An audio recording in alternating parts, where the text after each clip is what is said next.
بسم اللہ الرحمن الرحیم نحمده ونصلي ونسلم على رسوله الكريم اما بعد فاعوذ باللہ من الشیطان الرجیم بسم اللہ الرحمن الرحیم پڑھیے الصلاۃ والسلام علیک یا رسول اللہ الصلاة والسلام علیک یا سیدی رسول اللہ وعلی آلک الصلاۃ والسلام علیک یا رحمۃ للعالمین وعلی آلک واصحابک یا خاتم النبیین۔ حضرت عبداللہ ابن عباس رضی اللہ تعالیٰ عنہ سے روایت ہے کہ پیارے آقا علیہ الصلوۃ والسلام اپنی سواری پر صحابہ کرام علیہم رضوان کے ساتھ ایک جگہ سے جا رہے تھے کہ اللہ کے رسول صلی اللہ تعالیٰ علیہ وسلم کی سواری رک گئی اور اچانک سے اس سواری نے اچھلنا شروع کر دیا۔ قریب تھا کہ پیارے آقا علیہ الصلوۃ والسلام نیچے تشریف لے آتے۔ کریم آقا علیہ الصلوۃ والسلام جب نیچے تشریف لائے، سواری سے اترے تو حضور نے ارشاد فرمایا کہ یہاں پر یعنی راستے میں یہاں دو قبریں ہیں اور ان دونوں قبر والوں کو عذاب دیا جا رہا ہے اور ان کو عذاب بھی کبیرہ گناہوں کی وجہ سے دیا جا رہا ہے۔ حضور نے ارشاد فرمایا کہ ان میں سے ایک پیشاب کرتے وقت ستر نہیں کرتا تھا یعنی پردہ نہیں کرتا تھا اور دوسرا بندہ چغلی کھاتا تھا۔ ان دو کبیرہ گناہوں کی وجہ سے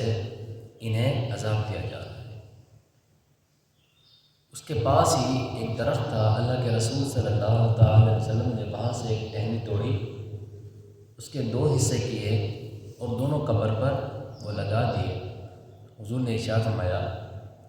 کہ جب تک یہ ٹہنیاں تر رہیں گی تو اللہ تبارک و تعالیٰ ان کے عذاب میں تخفیف فرما دے گا، اس لیے کہ ہر چیز تسبیح کرتی ہے، اللہ تبارک و تعالیٰ کی حمد بیان کرتی ہے، تو جب تک وہ ٹہنیاں اللہ کی تسبیح و حمد بیان کرتی رہیں گی اللہ تعالیٰ ان کی تسبیح کی وجہ سے عذاب کو تخفیف فرما دے گا، ان کو دور فرما دے گا۔ کریم آقا علیہ الصلوۃ والسلام نے اس حدیث شریف میں سب سے پہلے جو حکم ارشاد فرمایا کہ ان دونوں کو کبیرہ گناہوں کی وجہ سے عذاب دیا جا رہا ہے۔ بخاری شریف کے اندر کئی طرح کی روایات ہیں، ایک میں اللہ کے رسول صلی اللہ تعالی علیہ وسلم نے 7 کبیرہ گناہ گنوائے۔ کبیرہ کہتے ہیں بڑے بڑے گناہ جو ہوتے ہیں، 7 بڑے گناہ، ایک روایت میں 11 ہیں، ایک روایت میں 17 ہیں، یعنی 17 کبیرہ گناہ بھی گنوائے گئے۔ لیکن حضرت عبداللہ ابن عباس رضی اللہ تعالیٰ عنہ سے ایک اور روایت مروی ہے کہ آپ سے پوچھا گیا کہ کبیرہ گناہ کتنے ہیں؟ 7 ہیں، اس کا ذکر اللہ کے رسول نے فرمایا؟ اما نہیں، کبیرہ گناہ 700 ہیں، 700 ہیں۔ پوچھا کہ وہ کس طرح؟ تو آپ نے ارشاد فرمایا کہ 700 اس طرح ہے کہ ہر وہ گناہ جس کو معمولی سمجھ کر کیا جائے، ہر وہ چھوٹا سا چھوٹا گناہ یا صغیرہ گناہ جس کو صغیرہ سمجھ کر دیا جائے کہ کچھ نہیں ہوتا، خیر ہے، تو معمولی گناہ کو بھی معمولی سمجھ کر اگر کر لیا جائے پھر وہ معمولی نہیں رہتا، وہ صغیرہ نہیں رہتا بلکہ کبیرہ ہو جاتا ہے۔ جس طریقے سے ایک معمولی سی نیکی ہو، چھوٹی سی نیکی ہو، اگر بندہ اسے خلوص کے ساتھ کرے تو اللہ تبارک و تعالیٰ اس کا ثواب بے پناہ بڑھا دیتا ہے۔ اسی طریقے سے اگر کوئی بندہ کوئی بھی عام سا گناہ بھی، 1 روپے کی چوری بھی، 1 روپے کی ہلکی سی بھی کسی کو تکلیف بھی اگر دیتا ہے، یہ معمولی سمجھ کر کہ اس سے کچھ نہیں ہوتا، تو پھر وہ معمولی نہیں رہتی ہے، پھر وہ صغیرہ نہیں رہتا ہے، پھر وہ کبیرہ ہو جاتا ہے۔ اس لیے صغیرہ ہوں یا کبیرہ ہوں، بندے کو چاہیے کہ ہر وقت اپنے آپ کو غلط کام سے، برائیوں سے اور گناہوں سے بچا کر رکھے۔ کریم آقا علیہ الصلوۃ والسلام نے اپنی آنکھوں سے ملاحظہ فرمایا، حضور کو وحی نہیں آئی تھی کہ یہاں پر قبریں ہیں اور ان کو عذاب دیا جا رہا ہے، بلکہ اللہ تبارک و تعالیٰ نے انبیاء کرام علیہم الصلوۃ والسلام کو جو حواس عطا فرمائے ہیں، دیکھنے کی قوت، سننے کی قوت، چھونے کی قوت، یعنی جتنی قوتیں ہوتی ہیں، قوائے خمسہ جنہیں کہا جاتا ہے، تو تو وہ ساری کی ساری انبیاء کرام علیہم السلام میں کائنات میں سے ہر شخص سے بڑھ کر ہوتی ہے۔ تو حضور نے اپنی آنکھوں سے ملاحظہ فرمایا تھا عالم برزخ کو، قبر کے اندر کے معاملات کو حضور نے اپنی آنکھوں سے ملاحظہ فرمایا، اور حضور کا علم اتنا وسیع ہے، اتنا زیادہ ہے کہ اللہ کے رسول اول کو بھی جانتے ہیں، آخر کو بھی جانتے ہیں۔ وہ جو قبر والے تھے وہ بہت پہلے گزر گئے تھے، بہت پہلے گزر گئے تھے، بلکہ بعض تفاسیر کے اندر ہے پچھلی امتوں میں ایمان لانے والوں میں سے وہ دونوں تھے، پچھلی امتوں کے اندر۔ تو حضور ان کو بھی جانتے ہیں، اور جو آئیں گے ان کو بھی جانتے ہیں، اور صرف جانتے ہی نہیں ہیں، نام نہیں جانتے بلکہ ان کے احوال کو بھی جانتے ہیں کہ کون نیک ہے اور کون برا ہے، کون کس قدر اچھے اعمال کرنے والا ہے اور کون کس کس طرح کے برے اعمال کرنے والا ہے۔ تو اللہ کے رسول نے یہاں نشاندہی فرمائی کہ یہ دو جو بندے ہیں ان کو ایک ایک عمل کی وجہ سے، زیادہ نہیں، ایک ایک عمل کی وجہ سے عذاب قبر میں گرفتار کیا گیا ہے۔ وہ کون سا عمل ہے؟ ایک ہے پیشاب کے وقت، حدیث کے جو الفاظ ہیں وہ ہے ان یستتر، اور دوسرے الفاظ ہیں ان یستنزہ۔ یہ دونوں الفاظ حدیث میں موجود ہیں اور دونوں ہی بخاری کے اندر ہے۔ وہ یہ ہے کہ ایک بندہ پیشاب کے وقت پردہ نہیں کیا کرتا تھا، ویسے جہاں دل کرے وہ شروع کر دیا کرتا تھا۔ یہ تو اس عمل کی وجہ سے اس کو کبیرہ گناہ قرار دیا گیا، اس عمل کی وجہ سے گرفتار ہوا۔ یا اگر ان یستنزہ من البول، یا پیشاب کے چھینٹوں سے نہیں بچتا تھا۔ تو یہ دونوں الفاظ موجود ہیں کہ دونوں صورتوں کے اندر ہی یہ غلط عمل ہے، یا تو سرعام اس طریقے سے اپنی حاجت پوری کرنا کہ پردے کا خیال ہی نہ کرنا، یا پھر اس طریقے سے کرنا کہ اس صورت میں چھینٹے پڑنے کا اندیشہ ہو۔ تو یہ دونوں چیزیں ہی غلط ہیں جس کی وجہ سے قبر میں عذاب دیا جاتا ہے، یعنی عذاب قبر کے اسباب میں سے یہ سبب ہے۔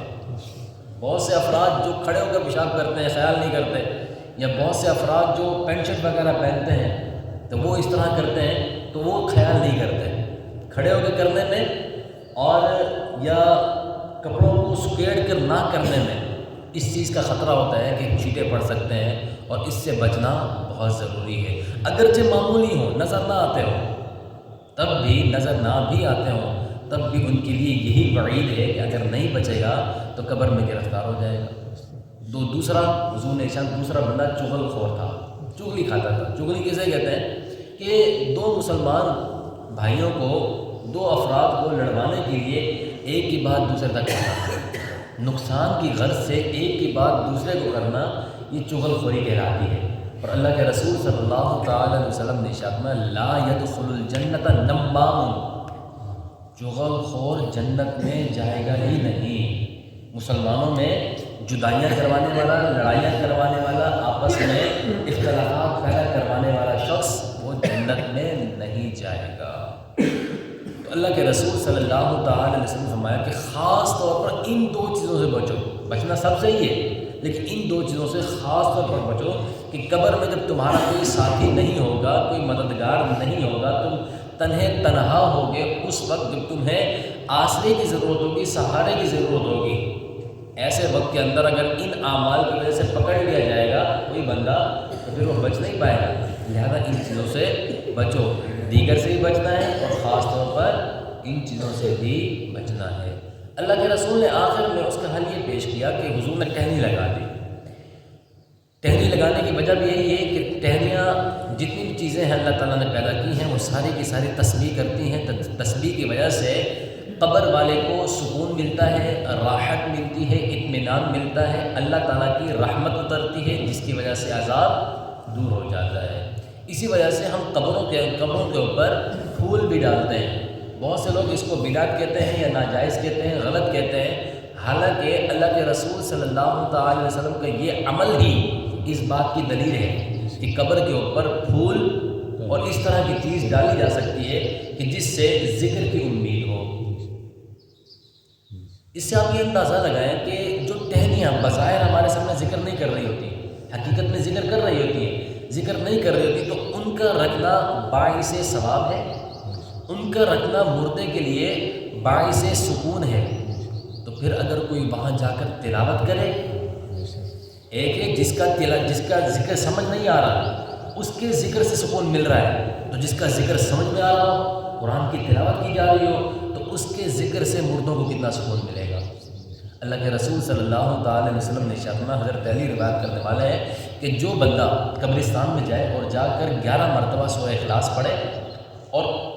11 مرتبہ سورہ اخلاص پڑھنے کے بعد اس کا ثواب تمام قبرستان والوں کو بھیج دے، تو اللہ تبارک و تعالیٰ اس قبرستان میں جتنے لوگ دفن کیے گئے ہیں ان کی تعداد کے برابر اس بندے کو ثواب عطا فرمائے گا، اور جن تک پہنچایا گیا ہے ثواب ظاہر انہیں بھی سکون ملے گا۔ اور حضرت ابو ہریرہ رضی اللہ تعالیٰ عنہ روایت کرتے ہیں کہ آقا علیہ الصلوۃ والسلام نے ارشاد فرمایا کہ جو بندہ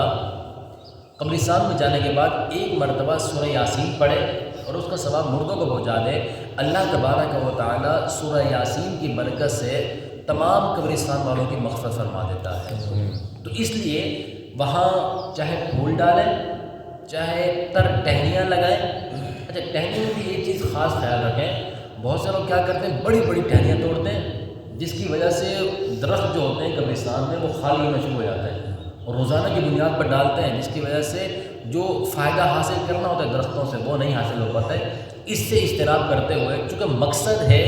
اس کو آرام پہنچانا، وہ چاہے ٹہنوں کے ذریعے سے ہو یا قرآن پاک کی تلاوت کے ذریعے سے ہو، پھر اس طریقے سے درختوں کو خالی کرتے رہنا روزانہ کی بنیاد پر تو یہ بھی مناسب نہیں ہے۔ اگر آپ تلاوت کی نیت سے گئے ہیں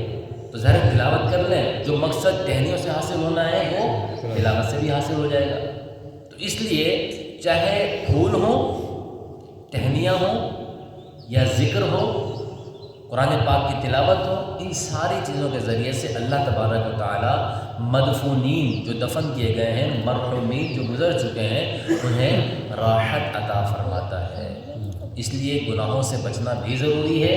آخرت کی فکر کرتے ہوئے آخرت کی تیاری بھی ضروری ہے۔ اللہ تعالیٰ سب کو عمل کی توفیق عطا فرمائے۔